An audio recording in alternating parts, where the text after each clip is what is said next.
I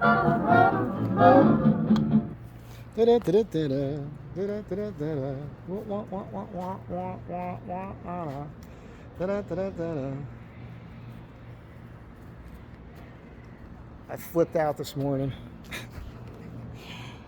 I got here, and as soon as I pulled in, my client, who happens to be a friend of mine, was like, "You're gonna cut out here today because you made too much dust in there yesterday." I'm like, "What are you talking about? It's a freaking work site." I was like, "I'm not doing that," and she lost her shit, and then I got pissed. I was like, she's like, "Well, you don't have to do this." I was like, "I'll leave." It's like, "Fine."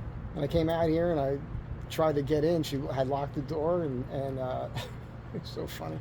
And then she wasn't responding to it. She didn't answer the phone. She didn't respond to a text. I was like, all right. So I started packing my shit up, but I flipped out. You'll look at these chairs. See how they're bent over here? They were out front. These are solid steel chairs. Just like, whoa, bam, throw them. I'm laughing because everything's fine now, but like for the first couple hours this morning, I was stewing. And I started putting my tools in the van. This doesn't happen. This is not normal. But my friend's a little kooky. And then later when we started talking, it turns out she had gotten triggered by this for a reason that I understood. And then I tried to explain to her. I said, one of my biggest pet peeves is being ambushed with bullshit, especially first thing in the morning. Or like if I come home, if I pull into my parking lot and I got a neighbor or somebody comes right up to me, like just as I'm getting out of the van and just starts dumping a bunch of crap on me, I'm like, freaks me out, man. I'm like, whoa, slow your ass down, whatever I'll say. And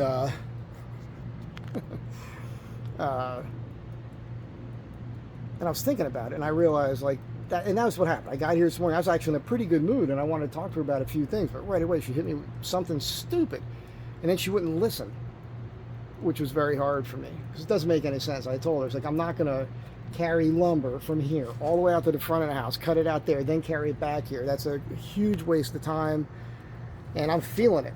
I'm pretty beat up from, you can imagine, it's a lot of work here. All this heavy lumber and everything else, up and down ladders, that just adds a tremendous amount of extra work to the job. And then as I was working here, I remembered, and I hate admitting this because when people talk about this stuff, they use that triggered term, which was not a term I ever heard in my whole life until like recent times. In my time, people dealt with shit. You know what I mean? You might freak out once in a while and everybody understood it, but we didn't use that term triggered. But I remembered. And what it is my dad. Like I remember as soon as my dad came in the house, when he came home, my mother was just wow, wow, wow, cursing like a sailor. You know what your goddamn kids did today? And blah, blah, blah, blah, blah. And on his case, I mean, that's why like he never came straight home. He usually went to a bar first and had a few beers before he came home because he knew what he was walking into every single day of his life. And it just hit me. Like, that's what it was. Like, that's the thing. Like, I just get out of the car and right away, like, because I grew up with that as a kid. I watched my dad do it for whatever it was, 14 years or so, 13 years before they finally got divorced, and then I was living on my own after that. And I remember committing to myself, like I will never put up with that kind of crap from anybody. And I loved my father, but it was one of those things where it was the one part about my dad that I had a little bit of disrespect is too strong of a word, but it was the one thing that he allowed to happen that looking down on him for it is even too strong of a term. But you guys know what I'm saying. It was the one thing where I was like, come on, bro. Dad, why are you putting up with this shit? And he put up with it because he loved her, even though she was crazy. But it was the mother of his kids and everything. And even after my parents got divorced, he never let us say a bad word about our mother, even though, I mean, I don't want to get too into it. I've shared this stuff before, but she was verbally and physically abusive, very bad. I was beat my whole life as a little kid. You never knew when it was going to happen. And so that's the thing with me. So now you know. You seem to pull up in my car, and as soon as I get out, you want to start giving me crap. I mean, I lost it. I haven't been angry before in a while. And when I get like that, I'm capable of anything. Some of you have seen it. Those of you that have known me for decades, you've seen me do some stuff. It's not good.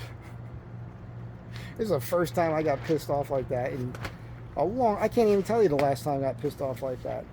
Anyhow, everything's good. We talked it out. Everything's fine. And now we're here. So this stuff's up. I got to put some blocking in because some of these are twisting a little, and that's fine. That's to be expected. We came out way further than I wanted to, but she was adamant about having this hang over this far, which is perfectly safe. And you guys can see what I did is I doubled up. I did a double 2x6 on the end. I did a double 2x6 in the center, and I did a double 2x6 on this end.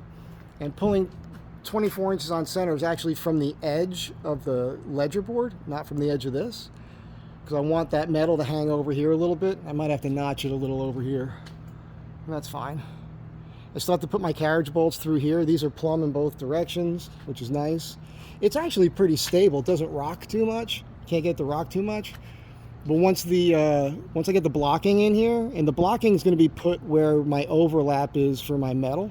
Got to figure all that out, because that all changed now since this went longer than I thought. And then when the carriage bolts go in, it'll be better. But being a 2x12 and being the fact that I'm carrying it here on these posts, once the two carriage bolts goes on in each end, it's going to stiffen this way up. It's pretty stiff. Once the sheet metal gets on, the corrugated metal, and that's all screwed down, then we're rigid. It won't move anymore. I'm here by 7 o'clock every morning and working. I don't take any breaks. So, yeah. Now my next step is to get these posts figured out for here. And I don't need to explain all that to you, but that's it. I thought you guys would appreciate the human side of things, though, because it happens. And especially if you're doing a job for a friend, because your relationship's a little bit different, you know. But everything's fine. It's all going to be fine. Don't worry. Did you already make comments before you got to this point where I said everything is fine? We've been through this before. You're not supposed to do that. So, yeah, I am wasted, man. And then I got emotional today, too. It was funny because I had this thought. I was pretty beat up after yesterday. I feel a lot better today, but I was thinking about this structure I want to build next to my house in Arizona, and like I needed that help yesterday. I could have done it, but it was nice to have an extra hand. I'm thinking, how am I going to do this? And it just, the thought process of I'm starting to feel the age, and I haven't been admitting that to myself, but there's no doubt about it, man. It's there. I'm atrophying a little bit with my muscles, my size, my mass, because I'm not throwing weight around like I used to. I'm not even really exercising when I get home because I'm just wiped, man. When I was a kid, in my 20s, I'd work all day like this, a lot harder, a lot faster, carrying a lot more stuff, and then I'd go home and I'd work out. I remember my little sister was staying with me, and she was like 12 at the time. I'm 11 years older than her. And I came home and I'm lifting weights. I had a 3-bedroom apartment. I was living alone. One of my beds, I had a guest bedroom, and I had a weight room. My sister comes in, she's like, you work hard all day and you come home and you lift weights? That's crazy. She was 12 and saw that. Yeah, I got to get back at it, man. You actually have to keep doing it, so I've got to motivate myself to do it. But anyhow, everything is fine. I'm pretty happy with the way that this looks. It's coming along pretty good. And it's funny, normally when I do a curve, I don't know if I mentioned this, but usually I'll get a piece of thin material that's milled and I'll get a nice curve from it. And I kind of eyeballed this one. It's even, but the line isn't like perfectly, it's got a little of this going on here and there. And I can easily fix that with a belt sander real quick. I can eyeball it. But I kind of like it because it kind of is reminiscent of some of the way I do other things where I get everything perfect, and every once in a while I leave a little imperfection on purpose. And it was like that table I built for Patricia. There's just something about it that makes it look more hand done. I don't know. You guys might not agree with me. But my client is in love with this so far. So, yeah. Oh, and another thing I just wanted to mention. Yes, I am clearly overbuilding this thing. There's no doubt about it. I could have went with a 4x4, one 2x12 up here, and just the 2x6s. And it would have been absolutely fine. It would, because all we're putting is corrugated metal on that. That doesn't weigh anything. I would have been perfectly fine with that. But aesthetically, the 2x6s, excuse me, the 6x6s, the doubled up 2x12, all of that just looks better. And it gives me more structural integrity. It makes it way stronger. So this is why I'm doing things this way. So it's coming along.